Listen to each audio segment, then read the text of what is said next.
আপনার শালি আসছে, দেখেন দাদা।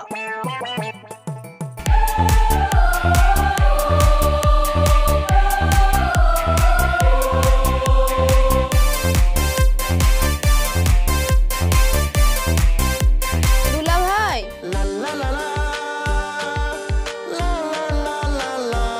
আরে চাদর তো পরেন। তোমার সাথে না আমার একটা দরকার ছিল।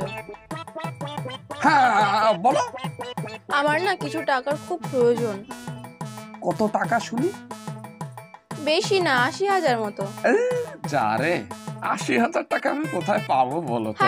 তুমি এই কথা বললে হয়? কোথায় পাবো? দাও না দুলা ভাই, লক্ষ্মী দুলা ভাই আমার। তুমি ছাড়া আমার কে আছে বলো? ঠিক আছে, কবে পরিশোধ করবা? ৪ মাসের মধ্যেই পরিশোধ করে দেব, তোমাকে অত চিন্তা করতে হবে না। সেটা ঠিক আছে, কিন্তু মেয়ে ছেলে মানুষ এত টাকা দিতে পারবা তুমি? কেন পারবো না? তুমি আমার একমাত্র দুলা ভাই, তোমার সাথে আমি ওরকম করতে পারি? ঠিক দিয়ে দেবো ৪ মাসের মধ্যে। আপনারই তো শালি, দিয়ে দিন না। ঠিক আছে, নাও তাহলে, সময় মতো দিয়ে যাও। একদম চিন্তা করবে না দুলা ভাই, ঠিক দিয়ে দেবো।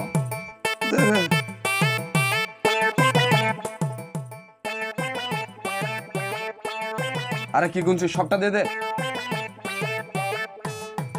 আসছি। হ্যাঁ, সময় হলে ঠিক দিয়ে দেবো টাকা। আসছি।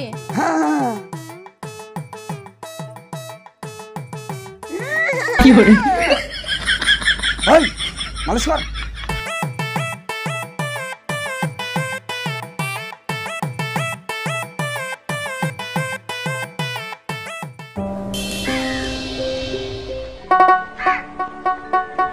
ও ইলাম ভাই, বলো।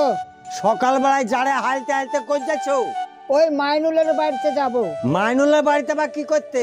একটু অসুবিধায় পড়েছি, তাই কটা টাকার লেগে যাব। টাকার লেগে যাচ্ছ? হ্যাঁ। তো চামড়া সাদা একটা চিকন চাকন মেয়ে ছেলে পাওনি? ইয়া আবার কি ধরনের কথা বলছো তুমি? মেয়ে ছেলে আমি কি করব? আরে ও মেয়ে ছেলে ভক্ত গো, মেয়ে ছেলে ছাড়া টাকা দেয় না। যাই গে দেখি, দয়া যদি হয় তাহলে টাকা দিবে। এই কিছুদিন আগে ওর ভাইয়ের বিপদের সময় ওর ভাইকে টাকা দিল না, আবার একটা সুন্দরী মেয়েকে টাকা বের করে দিল। যদি পারো ওই সাদা ধবধবে একটা মেয়ে নিয়ে যাও, তাহলে টাকা পেয়ে যাবা। তা না হলে যাও গা, যদি তোমার ভাগ্য হয় তাহলে টাকা পেতে পারো। যাই গে দেখে আসি। হ্যাঁ, দেখে আসো। ওই পাড়ার করিমের বিটে এখনো টাকাটা দেয়নি, তাই না? না না না, 3 দিন পর দিয়ে যাও কথা। এই মেয়েটা আলিমের বউ, কালকে টাকা দিয়ে যাবে ও। ভাইপো, তোমার কাছে আসলাম, বড় আমি বিপদে পড়েছি। কি বিপদ শুনে? আমাকে ১,০০০ টাকা ধার দাও না। ১,৫০০ টাকা তো লিবা, শোধ কবে করবা? আমি 2 মাস পরে টাকা শোধ করে দেবো, তুমি টাকা নিয়ে কোনো চিন্তা করো না। 2 মাস পর তুমি বেঁচে থাকবা? আমার তো মনে হয় না বুড়া তুমি বেঁচে থাকবা। 2 মাসের আগেই তো পটল তুলবা, সেই টাকা আমাকে কে দেবে? ভাইপো, মরে যাবো বলে কে কেউ টাকা ধার করতে আসে? খুব বিপদে পড়েছি বলে তোমার কাছে টাকা ধার করতে এসেছি। না না, আমার কাছে কোনো টাকা হবে না। তোমার বাঁচার গ্যারান্টি তুমি দিতে পারছো না, আর তুমি আমার কাছে টাকা লিবা? যাও, হবে না। যাও না ভাইপো, তোমার কাছে আমি খুব বড় আশা করে এসেছি। আরে আপনার তো দেখছি লজ্জা কিনা হায় সত্যি বলতে কিচ্ছু নাই। বাংলা কথা বোঝেন না নাকি? জান তো এখান থেকে। যাও বাপ, টাকাটা ধার দাও। এবার কিন্তু গায়ে হাত উঠে যাবে, বয়স্ক টস্ক মানবো না। হ্যাঁ, জান তো, জান।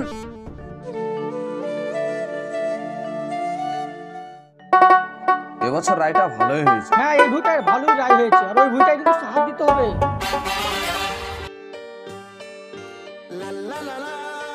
আরে গ্রামের মধ্যে এত সুন্দর জলপরি এলো কোথা থেকে রে?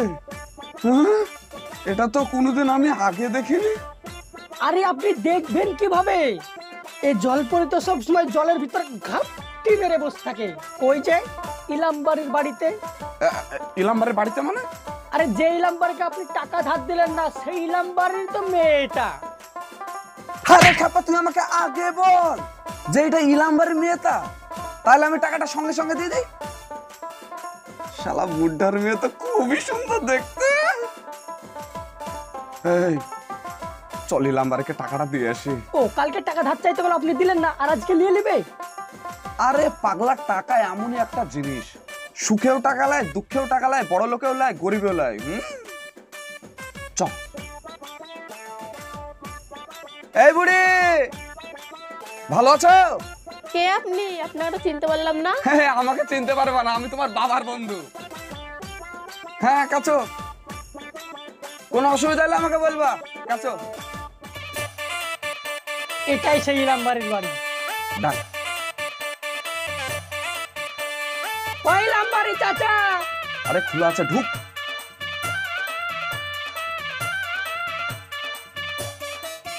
আরে ভাইপো, তুমি আমার বাড়িতে? খুব দুঃখ হলে আপনার বাড়িতে আসলাম। কালকে আপনি আমার কাছে খুব আশালে গিয়েছিলেন, তা আপনাকে আমি বেঅন্যায় অনেক কথাই বলেছি।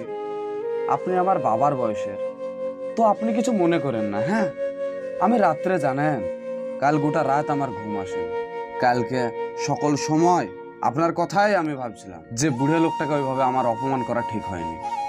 তাই আমি নিজে আপনার বাড়িতে ওই টাকাটা দিতে আসলাম, যে টাকাটা ধার চেয়েছিলেন আপনি আমার কাছে।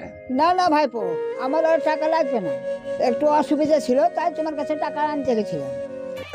টাকা লাগবে না? আরে আমি নিজে থেকে দিতে এসেছি আর আপনি টাকা লাগবে না বলছেন? আরে লাগবে না, লাগবে না। আরে আপনি রাখেন, বিপদের সময় তো কাজে লাগবে, এখন লাগছে না পরে লাগবে। সে তো লাগবে। হ্যাঁ, দরকার হলে আপনি 1 বছর পরে টাকা ঘুরে দেবেন, কোনো অসুবিধা নাই। ঠিক আছে। আপনার মেয়েকে দেখতে পাচ্ছি না, নাই নাকি বাড়িতে? হ্যাঁ আছে, ঘরে আছে। কই ডাকেন দেন? মা চাই না, একটু বেরিয়ে আসতে মা। কিছু বলছো আব্বা?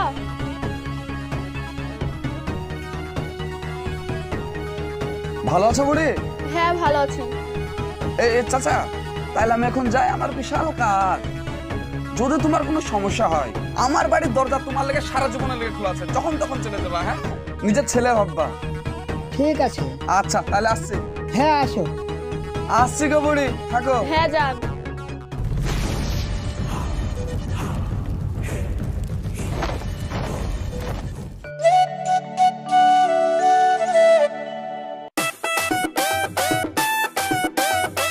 এই সামনে তোর বকরে কে গো তোমরা? কি হলো হঠাৎ আমার বাড়িতে? আমরা ক্যাবলা ভূত। তোর বাড়িতে তোর বউকে ভয় দেখাতে এসছি। ডাক তোর বউকে। কেন আমার বউ কি করেছে তাই আমার বউকে ডাকবো? তোর বউকে ডাক, তাহলে বুঝতে পারবে কি করেছে।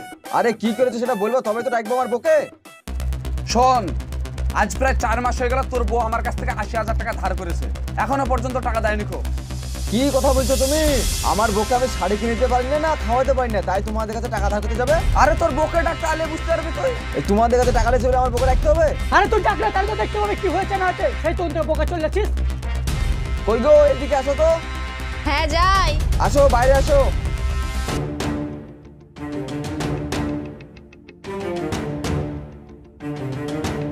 তুমি এদের কাছ থেকে টাকা ধার নিয়েছো? কারা এরা? এদিকে তো চিনি না। হ্যাঁ গো বুড়ি, চিনো না মানে? সেই দিন গায়ে হাত দিয়ে পর করে 80,000 টাকা গুনে নিলা, যে 4 মাস পর দিব বলে, ওই টাকাটা তো এখনো দিলা না। আমি টাকা নিয়েছি, প্রমাণ আছে কোনো? ও বাবা, গায়ে সুসুলের টাকা লিওর বেলায় লিলে আর এখন সব ভুলে গেছো? আরে কে টাকা ধার করেছে তার কোনো ঠিক নাই, আর আমার বোর কাছে এসেছিস টাকা আদায় করতে? শুন, এভাবে মানবে না, ধরে নিয়ে চল, ঠিক টাকা দিয়ে দিবে। ধরে লে চলো, টাকা কিভাবে আদায় করতে তো আমাদের জানা। ছাড়। আরে লজ্জা লাগে না একটা মেয়ের হাত ধরে টানছিস? অসভ্য ছেলে। শালা বাড়ি থেকে খেয়ে আসোনি নাকি? একটা মেয়েকে তাই টেনে নিয়ে আসতে পারছো না? তুই এত মোটা শরীর আমি টেনে নিয়ে আসতে পারবো? আমার এই বডিতে বিড়ি টানার বেলায় তো সেটা বুঝতে হয় না, একবার চোখ কান মুখ দিয়ে ধুমে বার করো টেনে টেনে। এই সামনে দেখ, ভালোই ভালোই বলছো তোর বউকে আমাকে টাকা দিতে বল। আরে তোর টাকা কে ধার নিয়েছে? আমার বউ তো বলছে তোর টাকা লাইনি, তাও তোরা বক বক করে বকে চলে যাচ্ছিস। বেড়া তো আমার বাড়ি থেকে, তোরা বেড়া।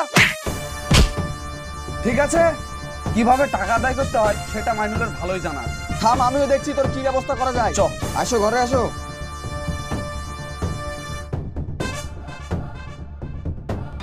দাদা আপনি ফালতু ফালতু মাথা গরম করেন না। ওদের ক্লারের ভিতর থেকে কিভাবে টাকা আদায় করতে হয় সে তো আমাদের জানা চুপ আছে। কর, একটা চা বল।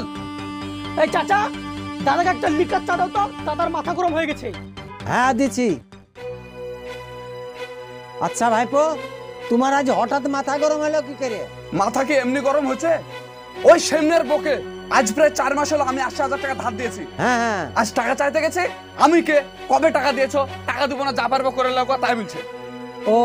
ও মেয়েটাকে তো আমি চিনি গো, দেখতে তো খুবই সুন্দরী, একবারে চিকন চাকন, ওই জন্য তুমি ওকে টাকা ধার দিচ্ছ, না হলে তো তোমার পকেট থেকে টাকা বাড়ায় না। বাবা তোমার তো বুড়ে বয়সে চোখের জ্যোতি কমেনি। জ্যোতির কথা বলছিস মানে? আমি ভুল বললাম কথাটা, যে মেয়েটাকে টাকা দিয়েছে সে মেয়েটাকে আমি চিনি, বুঝলি?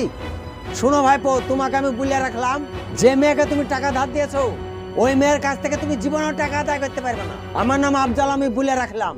আমার নামও মাইনুল। কিভাবে কষা টিপে টাকা আদায় করতে হয় সেটা আমার খুব ভালো করে আমার জানা আছে। শোনো ভাইপো, তুমি চলো ডালা ডালা, আমি চলি পাতায় পাতায়। এই দেখো তোমাকে বলে রাখলাম, ওই টাকা তুমি জীবনে আদায় করতে পারবে না।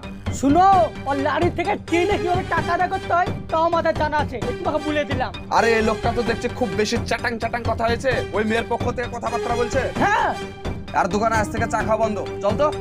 তোমার লিখাচ্ছা তুমি খাও। ওই পাগলা মতির উপর 40,000 দিয়ে গেছো, ওটা লিখে রাখেন তো। আসেন স্যার আসেন, এটাই হচ্ছে মাইনুলের বাড়ি। কি ব্যাপার দাদা, হঠাৎ আপনার বাড়িতে পুলিশ? ওই দেখেন ওখানে মাইনুল বসে আছে। তোমার নাম মাইনুল? হ্যাঁ আমার নাম মাইনুল।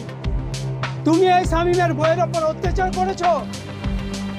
স্যার ওর বউর ওপর আমি অত্যাচার করবো কেন? আজ প্রায় 4 মাস হয়ে গেল ওর বউ আমার কাছ থেকে 80,000 টাকা ধার করেছে। এবার আমি ওর বাড়িতে টাকা চাইতে যাচ্ছি বলে ও আমাকে বাড়ি থেকে ঘাট ধাক্কা দিয়ে বার করে দিয়েছে। এবার নিজের টাকা চাওয়া কি অপরাধ আপনি বলেন? তোমার কাছে কোনো ডকুমেন্টস আছে তুমি যে টাকা ধার দিয়েছো?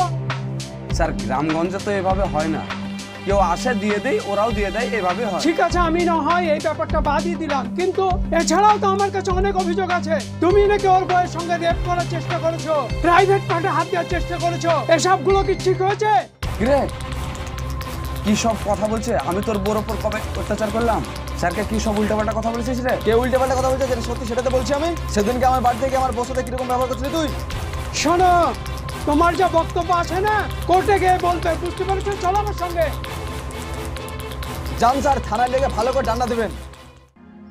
কিছু কিছু মেয়ে আছে দেখবেন, যারা টাকা নেওয়ার সময় গায়ে হাত বুলিয়ে টাকা নেয়, আর দেওয়ার সময় গিরগিটির মতন রং পাল্টায়। আর আমাদেরও একটা দোষ আছে, যার টাকার প্রয়োজন হয় তাদেরকে আমরা টাকা দিই না, আর যার প্রয়োজন নাই তাদেরকে দিই। এটাই হচ্ছে আমাদের নীতি।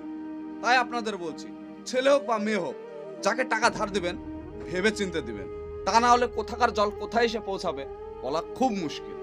সো ভালো থাকবেন, সুস্থ থাকবেন, দেখা হচ্ছে আপনাদের সঙ্গে আবার নেক্সট ভিডিওতে।